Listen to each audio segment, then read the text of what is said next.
Boa noite. Boa noite. Hoje aqui em ritmo de quase despedida.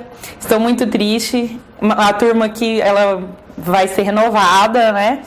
E estamos aqui todos confraternizando esse tempo que passamos juntos. Bom, a aula de hoje, né, já começando aqui, a aula de hoje vai ser sobre oposição, embargos de terceiro.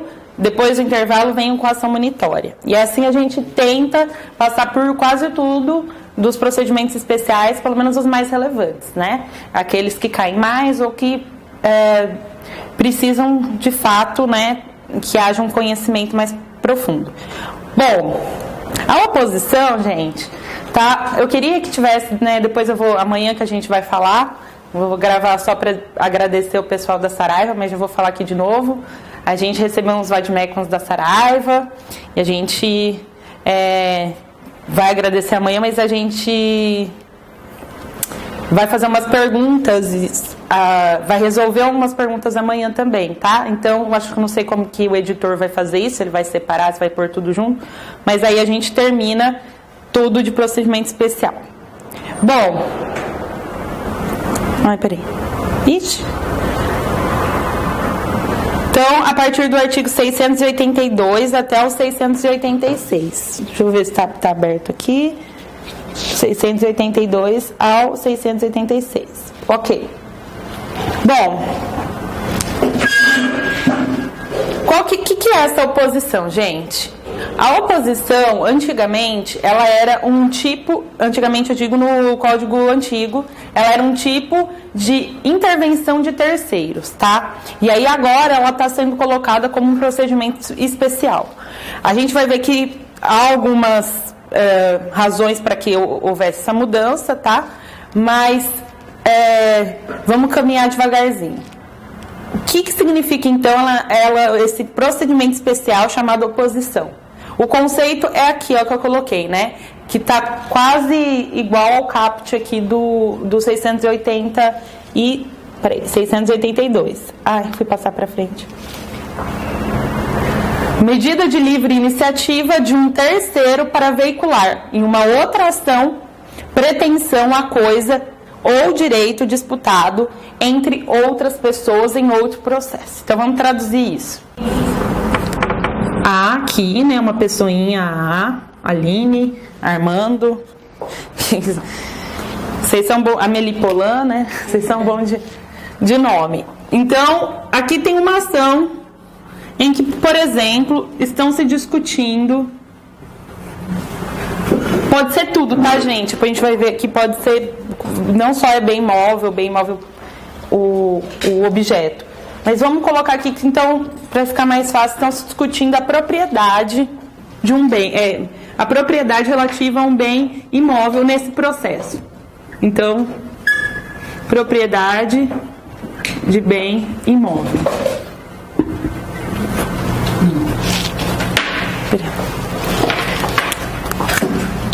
Ok.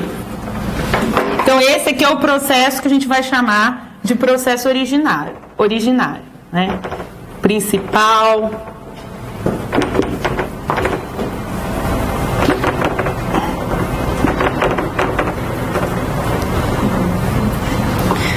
ok. O que vai acontecer então com essa oposição? Existe um terceiro C, o Carlos, Clotilde, quem quer que seja. Esse C, veja, o que é ser terceiro para o processo civil, no geral? É aquele é bem bobo, da definição mais fácil de se entender. Terceiro é todo aquele que não é parte. Mas o que significa isso? É todo aquele que não está dentro de uma relação jurídica. E como que faz para a pessoa estar na relação jurídica? Ela tem que ter sido citada e fazer parte daquela relação que eles estão se discutindo. Então, nesse caso aqui, só o A e o B estão discutindo, tá? E aí, o que acontece com o C, né? A gente vai ver, eu acho que eu coloquei no do embargo de terceiro. Bom, peraí. O que acontece aqui com o C? Depois eu explico. O que acontece com o C aqui?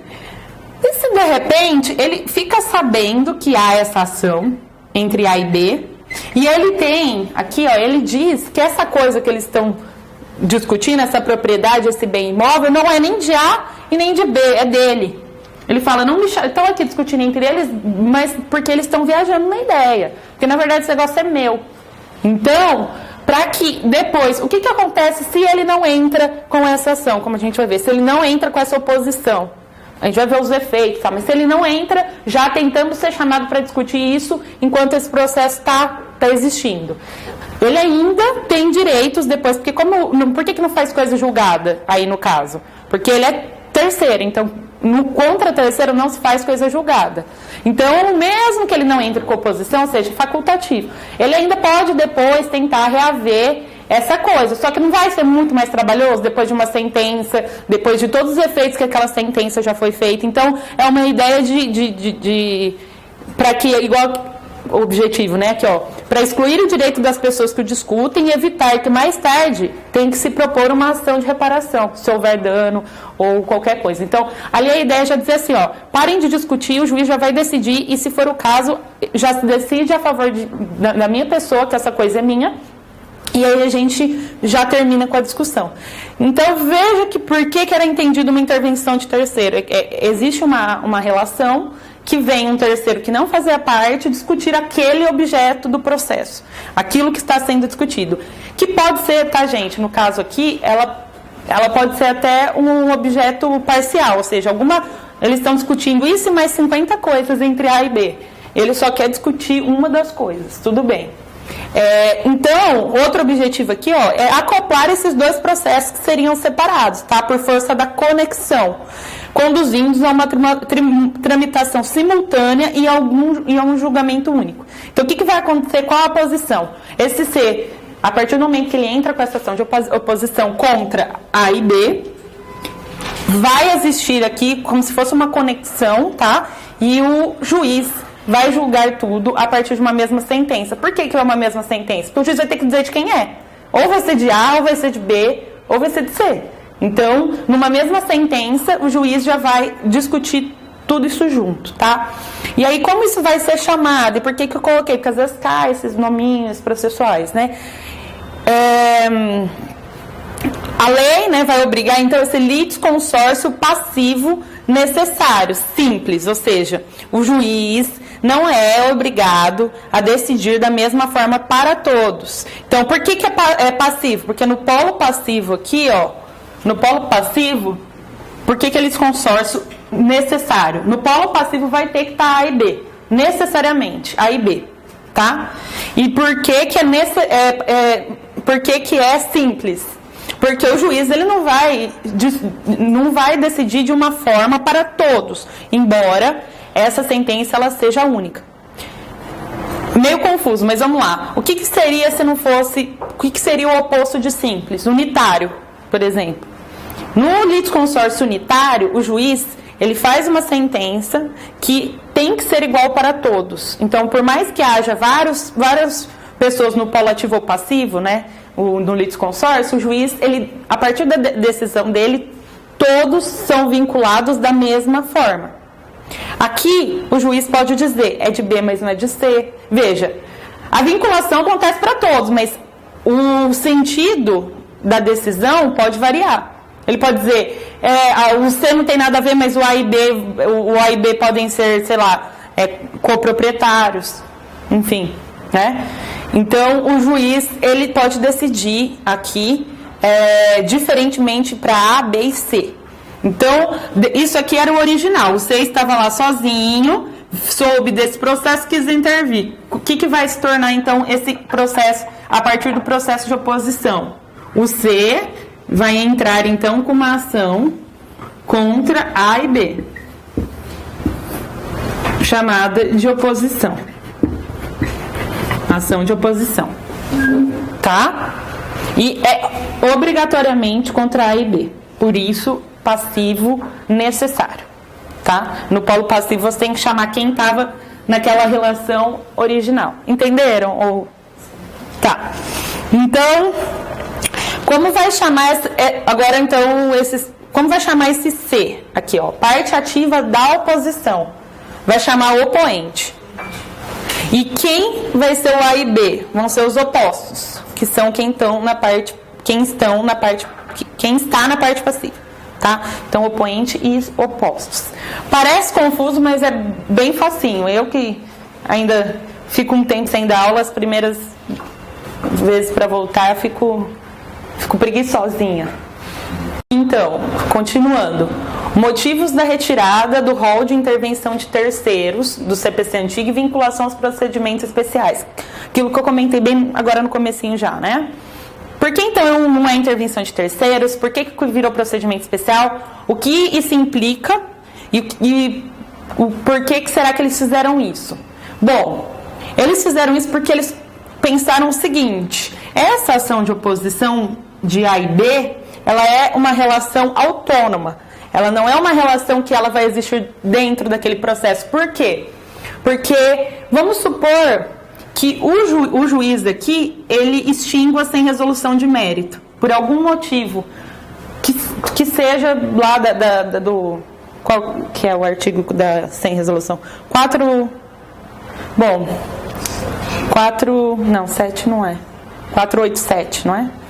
Bom, tem lá os casos de que o juiz pode, então, rejeitar a demanda e sem analisar o mérito. Se o juiz faz isso, por exemplo, e rejeita essa demanda, mesmo assim, você considerando isso, teoricamente, como uma ação autônoma, você faz com que o C ainda consiga ir com essa demanda adiante.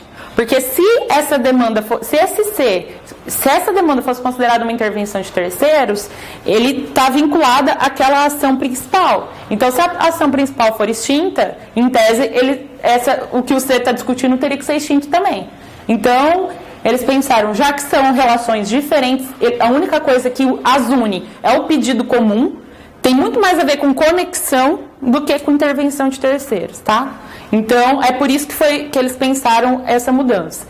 E a relação entre essa demanda primitiva, originária, que isso aqui não é principal, e a de oposição é muito mais de conexão do que de um liame interventivo. Falei já, né? Repeti. Sendo assim, a juizada de oposição é ela que haverá de ser resolvida em primeiro lugar. Sendo acolhida no mérito, prejudicadas estarão as pretensões do autor no processo originário. Então, a partir do momento que o C entra com essa ação de oposição, o juiz vai decidir isso, né? E por que vai decidir isso primeiro? Porque nem tem como ele decidir isso primeiro, porque o C, a decisão aqui, essa sentença, de uma certa forma já vai matar o processo originário, né? Então, o juiz, ele vai decidir aqui. Mas, e se for, por que está falando que depois ele pode voltar? Porque, às vezes, a relação discutida entre A e B aqui, ela não é só sobre essa coisa que o C quer decidir. Então, o que acontece? Quando há essa oposição, o juiz suspende esse processo, julga esse aqui primeiro. Se depois já matou, ou seja, há uma identidade realmente, assim, 100% do que era discutido aqui, o C conseguiu vincular, nesse caso, então, você já não tem por que voltar para esse processo originário. Mas se ainda tiver mais coisa a ser discutida nesse processo originário entre o A e B, depois o juiz pode voltar a decidir as questões que não tem nada a ver com o C. Entendendo? Bom, antes, então, né? Outra coisa, a oposição antigamente ela só podia introduzir essa discussão daquele direito mesmo. Se tivesse mais coisa, não podia ter oposição. Agora, né, o CPC é considerado como ação autônoma. A visão de não poder discutir outras coisas, ela é prejudicada, ou seja, o C ainda pode trazer outras questões que tem que envolver, né, esse objeto discutido anteriormente. Mas o C pode trazer outros elementos aqui nessa ação de oposição, se for o caso, tá? Bom, isso é basicamente a ação de oposição. O que a gente vai fazer agora? A gente vai começar a detalhar para entender melhor os meandros aí que precisam ser falados. Mas o essencial é isso. Isso já é oposição, tá? Agora vamos ver o que o código vai colocando, quais são as questões que mais são pedidas. Diferença da oposição dos procedimentos comuns. Eu estou falando aqui de procedimento. A gente falou ali do que do conceito, do cabimento. Em relação ao procedimento, não muda muita coisa daquele procedimento comum ordinário, né? Que é a petição inicial do 319, seguintes e tal. Então, quais são as questões principais que mudam? O prazo comum de 15 dias para contestação dos correios aqui de A e B não tem a contagem em dobro, tá? Do artigo 229. Por quê? Por mais que o litisconsórcio, porque quando há litisconsórcio e há pluralidade de advogados, você conta esse prazo em dobro. Aqui nesse caso, por mais que haja litisconsórcio, independente do advogado deles serem diferentes, não vai ter esse prazo em dobro. E não há aqui, né, convocação das partes para aquela audiência de conciliação e mediação do 334, tá? Então, no geral, isso é o que vai mudar do procedimento. Então, você entra com o que o Carlos aqui, a Clotilde e o Conrado vão fazer, o Cezinho. Eles vão entrar, então, vocês vão, por exemplo, se um dia vocês tiverem que fazer uma petição, né, um pedido de oposição, uma ação de oposição, como seria isso na prática escrita, né, jurídica?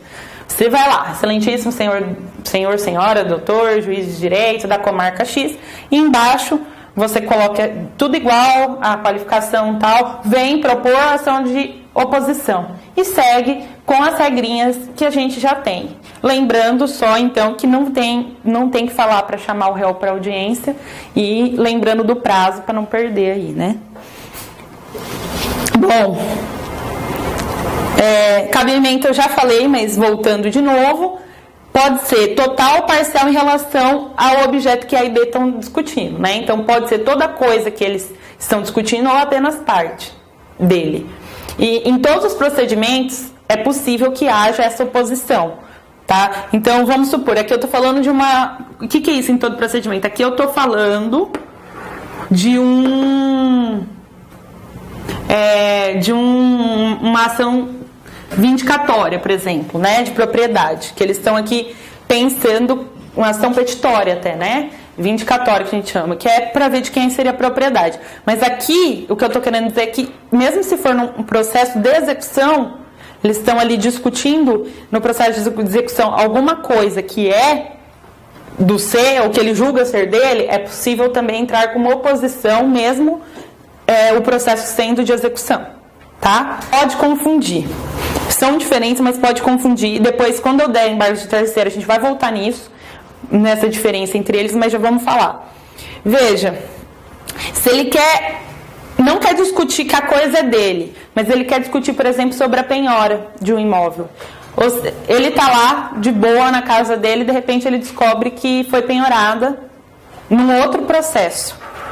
Quando ele quer discutir a constrição, ou seja, quando ele não quer discutir o mérito da coisa, mas ele quer discutir essa atividade jurisdicional de constrição de bens e tal, aí ele não vai entrar com oposição, ele vai entrar com embargos de terceiro do artigo 674, que a gente vai ver com mais profundidade, vai conseguir entender melhor.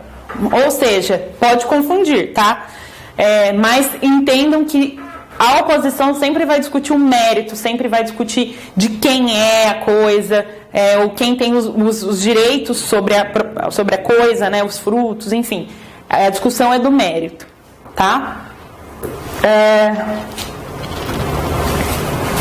O momento de interposição. Quando que você pode? Isso é importante, tá? Saber, tem que saber. É até a sentença da causa em que se disputa a coisa ou direito, tá? Então, passou a sentença, não é possível. Então, observação. Eu falei que pode no processo de execução, mas cumprimento de sentença já não pode. Por quê? Porque houve uma sentença. O processo de execução, o juiz não dá uma sentença declaratória em si. A não ser quando ele já termina o processo e dá a sentença final, né? Mas quando ele pede para que algum ato executivo seja feito, essa decisão do juiz não é sentença no processo de execução.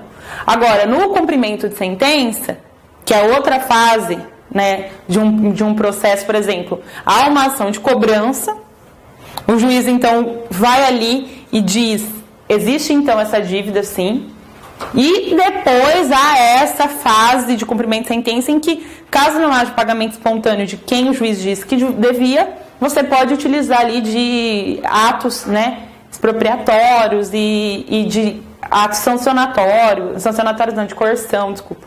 Atos até sancionatórios, dependendo da ótica. Mas, enfim, atos de coerção, multas, acidentes. E aqui, o que eu estou falando se houver uma sentença em relação à cobrança, você está falando assim, eu tenho crédito em relação, porque eu estou falando que aqui pode ser tudo, tá? Não precisa ser bem imóvel só. Você está discutindo um crédito aqui entre A e B. Um crédito não, uma dívida, desculpa. E aí você fala que ele tem esse crédito. Essa discussão você só vai poder trazer como oposição até a sentença. Depois, ele vai ter que entrar com uma ação autônoma aí, por exemplo, de anulação dessa, né, alguma questão nesse sentido. Vai ter que procurar desfazer essa sentença entre A e B futura. Tá? Conexão das causas. O pedido aqui, ele tem que ser ele geralmente é declaratório, tá? Ou condenatório. Como assim? O declaratório ele vai pedir o reconhecimento do direito. Você vai falar, juiz, eu quero que você diga aqui quem tem razão. Eu não estou falando que é meu ou não é? O crédito, a coisa. Ou condenatório, tá? Que é a entrega da coisa em poder de um dos opostos. Então, além de tudo, você pode falar, olha, juiz, então depois que você já chegar à conclusão de que, de fato, eu tenho razão na discussão e que a coisa é minha, faça então com que eles me deem essa coisa. Então, esse pedido ele pode ter natureza tanto declaratória ou condenatória, tá? Ou os dois juntos. Conexão. Quando você faz essa conexão, ou seja, quando você cria essa oposição aqui, não há necessariamente cumulação de pedidos, tá? Mas um pedido oposto. Por quê? Porque, na verdade, você não vai falar assim, ele não vai falar assim, eu quero a mesma coisa que eles estavam discutindo. Você vai falar, eu quero que nenhum deles tenha razão. Eu quero que nem A nem B tenha razão. Então, essa conexão é no sentido de que há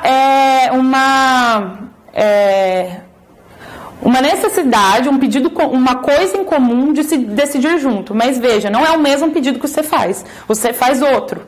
Então, por isso que é conexão, tá? Que tem a ver aquele objeto principal, mas você, na verdade, vai falar, o A e o B não tem razão. Eu é que tenho. Bom, aqui eu coloquei umas jurisprudências, tá falando que... geralmente eu grifo, não grifei, acho que o outro tá grifado. Que é a mesma coisa, na verdade. Depois eu vou mandar. Como se extrai da dicção do texto legal, somente é cabível a oposição até a aprovação de sentença. Tá? Isso, contudo, não obsta que a questão seja discutida em ação própria, como, aliás, reconheço o mencionado autor. O manejo da oposição pelo terceiro é facultativo. Cabe ao terceiro avaliar se pretende discutir desde logo o objeto da lide pendente ou se aguardará o desfecho daquele feito para ajuizar a ação autônoma apenas em face do vencedor. De start, não é possível que o debate em questão se dê de forma incidental, até porque a terceira interessada não é parte, devendo as partes, caso queiram discutir a questão pelas vias ordinárias, tá? Então, aqui, o que ele falou? Falou assim, olha, eu nem sei o que eles entraram, acho que foi agravo, ele quis entrar no processo como, acho que intervenção mesmo. Ele falou, não cabe nem intervenção, nem oposição, se quiser, já passou a sentença, se você quiser entrar com uma ação autônoma agora tentando desconstituir em relação ao vencedor, você faz. Mas aqui nesse processo ele vai continuar andando, tá? Os objetivos da coisa julgada, tá? Lá no artigo 506, que fala sobre a coisa, tá lá na seção que fala sobre a coisa julgada, tem... cadê? Tem o quê? Eu achei que ia aparecer ali, não apareceu. A sentença faz coisa julgada às partes dentre as quais é dada, não prejudicando terceiros. Isso... O artigo 506 diz que há um limite subjetivo da coisa julgada. Por que subjetivo? Sempre que a gente fala subjetivo no processo civil, a gente está falando sobre partes.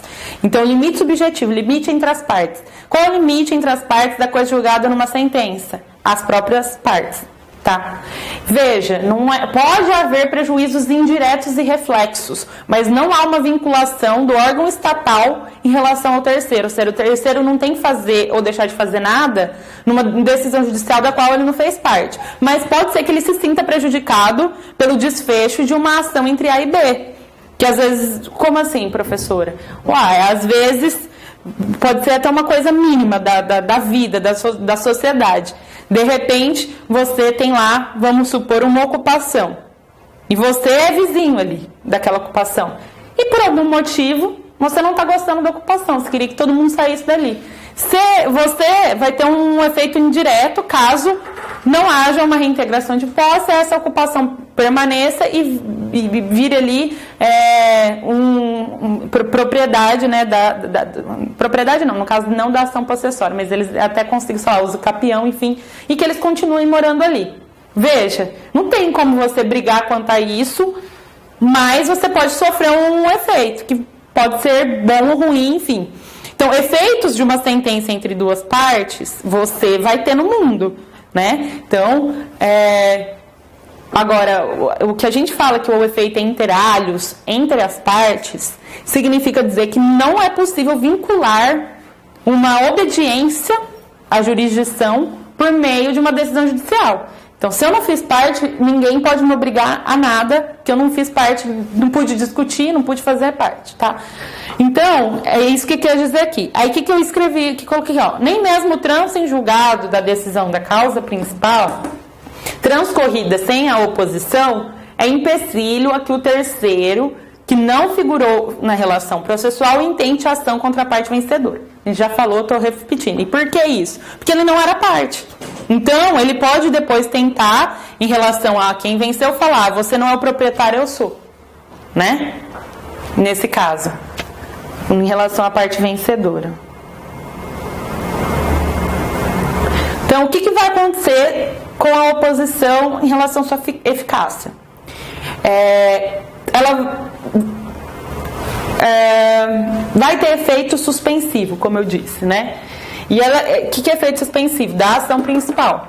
Então, ela vai ser sempre autuada separadamente, tá? Embora vai haver uma conexão, mas não vai se extinguir isso daqui, só vai se suspender. E vai ser, então, no mesmo juízo, né? Vai tramitar no mesmo juízo da ação principal. Aqui, competência, juízo da causa principal, já que é distribuída por dependência. Então, vai ser distribuída por dependência, apartado, e vai suspender a causa principal, tá? O procedimento aqui, na verdade, eu peguei só o que interessava, né, o 685 aqui, que é possível, né, aqui o juiz suspender após iniciada a audiência. Vou ler aqui, 685. Admitido o processamento, a oposição será pensada aos autos e tramitará simultaneamente a ação originária, sendo ambas julgadas pela mesma sentença. Parágrafo único. Se a oposição for proposta após o início da audiência de instrução, o juiz suspenderá o curso do processo ao fim da produção de provas, salvo se concluir que a unidade da instrução atende melhor ao princípio da duração do processo. Ou seja, aqui há uma exceçãozinha, né? Já tem um monte de regrinha, eles ainda querem fazer exceção da exceção, para a gente decorar. Pra cair no concurso, bem isso. Mas vamos lá, o que ele está falando? Se você entra, você pode entrar desde que não tenha ainda sido prolatada a sentença como oposição. Ele está falando, se você ser Clotilde, Carlos e Conrado, se eles entram, eu falo em 3, mas aí eles vão achar que é litisconsórcio. Não, gente, são nominhos de uma mesma pessoa que pode chamar tudo isso.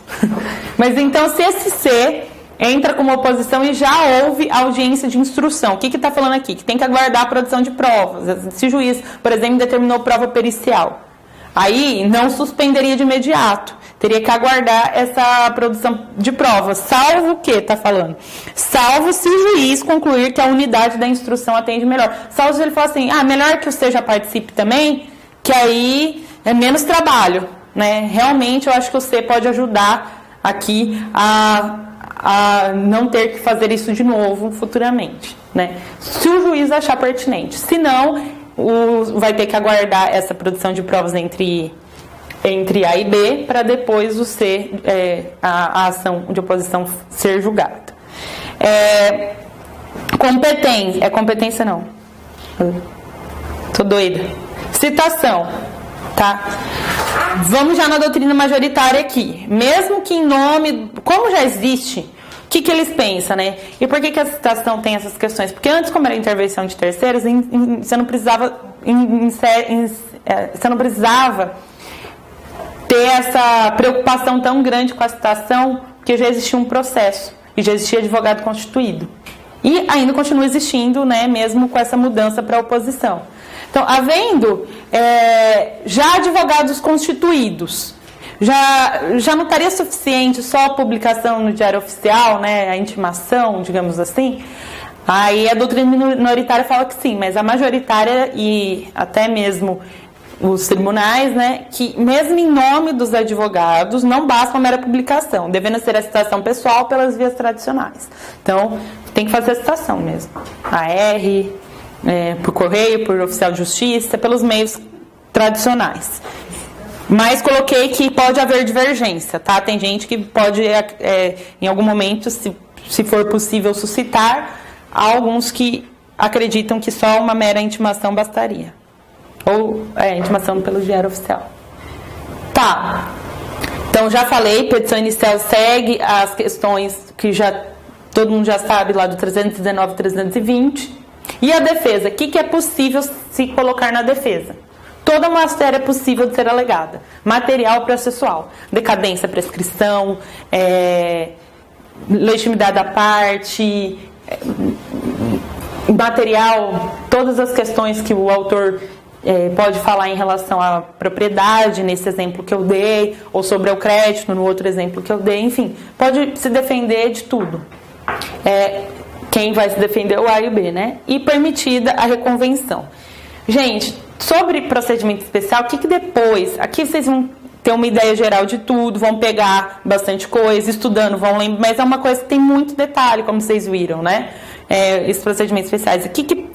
Na medida do possível, eu tento assinalar o que é mais importante, mas o que sempre precisa, que eles acabam colocando em contraste? Procedimentos em que cabe ou não reconvenção, tá? Então, depois, eu tô para fazer essa tabela faz tempo, sobre, todos os procedimentos de reconvenção, sim, não, sabe? Não vi um material que eu tenha gostado e quero fazer, só que ainda não fiz. Então, fique aí para o estudo de vocês, que eu sugiro, assim, eu quero... Tá, tô entendendo mais ou menos, mas não vou decorar assim. Porque eu leio um, esqueço o outro. E, geralmente, principalmente esses que são parecidos, oposição e embargo de terceiro, eles costumam fazer oposições, né, no teste, para ver se você lembra qual que é qual e tal, porque são parecidos. Sempre vão perguntar, cabe reconvenção em tal procedimento? Sempre perguntam. Então, grifem aí os que cabe, os que não cabe, deixa grifado o que cabe, tá? Então, nesse caso aqui, na oposição é permitida reconvenção. Mérito aqui. Também pode ser julgada a sentença com ou sem resolução de mérito, porque não segue os ritos, né? Segue as bases do procedimento comum. Mas veja, olha que legal, a gente tem uma sentença, mas a gente tem duas lides no sentido processual, tá? Então a gente teria aqui essa sentença valendo para essas duas relações processuais. Sempre vai conhecer da oposição em primeiro lugar, já falei, estou repetindo aqui por algum motivo que eu não sei porque eu estou repetindo, mas é bom que fica aí na cabeça. Então o juiz ele vai publicar a sentença, a mesma sentença nos dois processos? O quê? Não, na verdade ele vai decidir a oposição, tá? É uma sentença só. O que eu quis dizer de lide é que lide aqui é um conceito processual, até mais atrapalha, nem precisava ter trazido isso. Que na verdade, com essa oposição, o juiz já vai julgar a relação jurídica que já estava sobre ela. Então, lide aqui está no sentido de relação processual, aquela relação resistida, né, de aquele conceito, enfim, isso aqui até confunde. Até uma boa pergunta que eu vou tirar desse material, isso aí. Que até confunde e nunca pedem. É uma coisa bem técnica. Então, lembrem-se, o juiz vai decidir isso. Essa oposição. Se essa oposição for suficiente para já matar tudo que estava sendo discutido aqui, acabou. Mas se não, o juiz volta para essa ação e depois decide o que faltou. Porque, como assim, suficiente ou tal? Como eu disse, ele não, nesse exemplo da propriedade, às vezes eles estão discutindo outras coisas ali também, né? Relacionadas a isso, né? Porque tem que ter alguma coisa ali sobre que faça com que o pedido possa ser acumulado, mas às vezes o C só está ali, essa oposição é conexa só a um dos pedidos. Então depois tem que voltar para decidir os outros entre A e B. Só que se os outros pedidos foram prejudiciais, por exemplo, os outros pedidos têm a ver com a relação de propriedade que estava se discutindo entre A e B.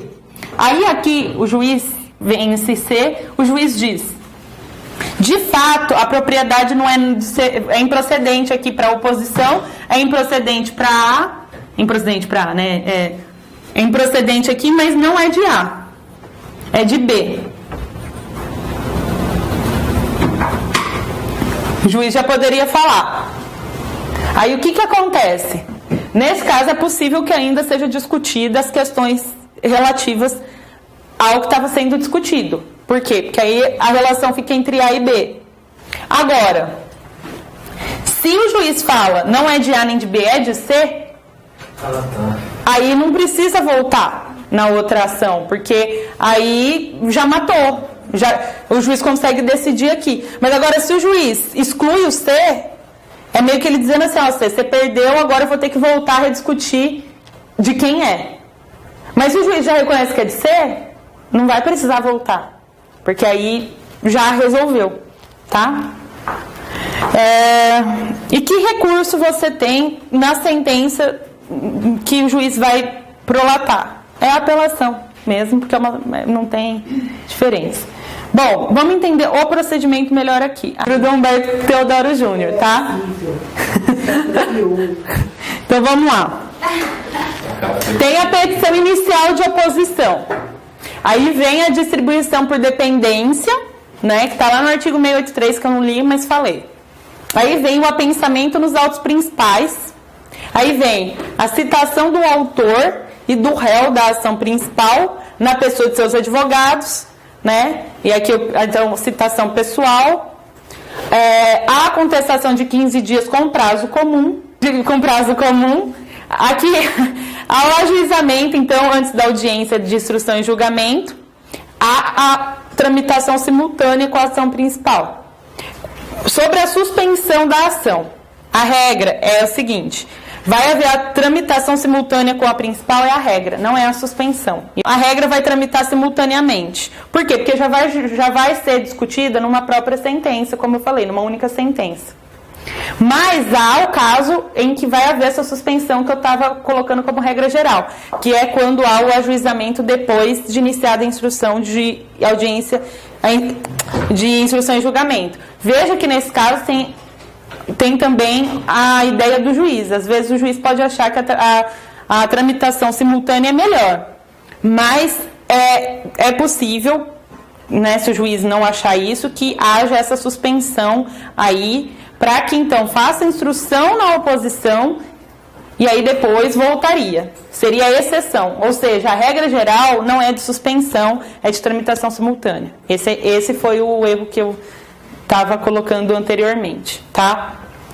Bom, então no final o que vai acontecer? Vai ter essa sentença simultânea e única, que primeiro decide a oposição e depois decide a ação principal, caso seja necessário, então, ele decidir também essa questão principal, tá? Se já a decisão da oposição não bastar, aí ele vai e decide. Então, embora seja simultânea, lembrem-se só que o apensamento aqui nos autos principais é separado, tá?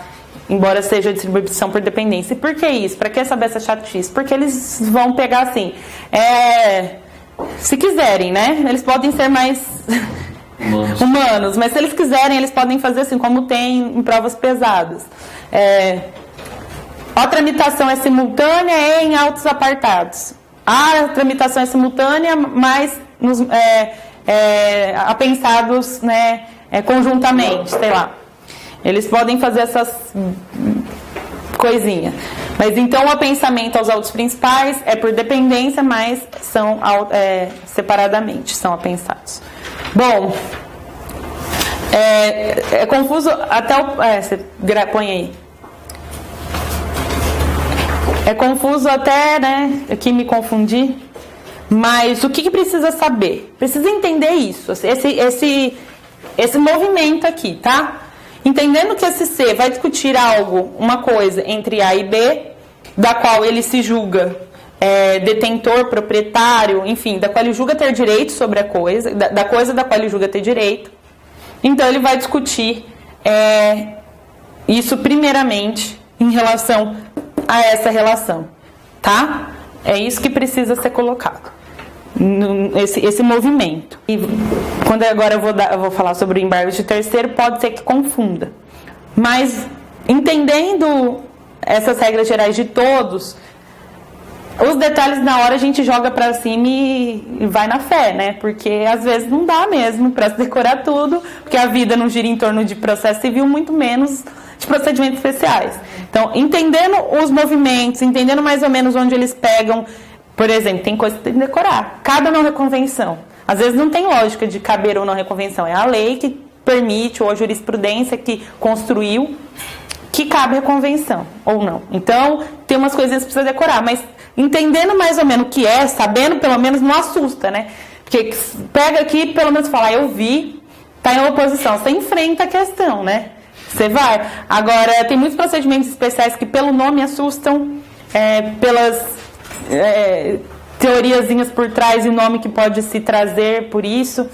Então, assim, vocês já estão munidos de muito de procedimento especial para pelo menos enfrentar enfrentar com classe, né? Mas essas regrinhas, algumas assim, são chatinhas mesmo. Vamos pro próximo, que eu vou tomar uma aguinha rapidinho.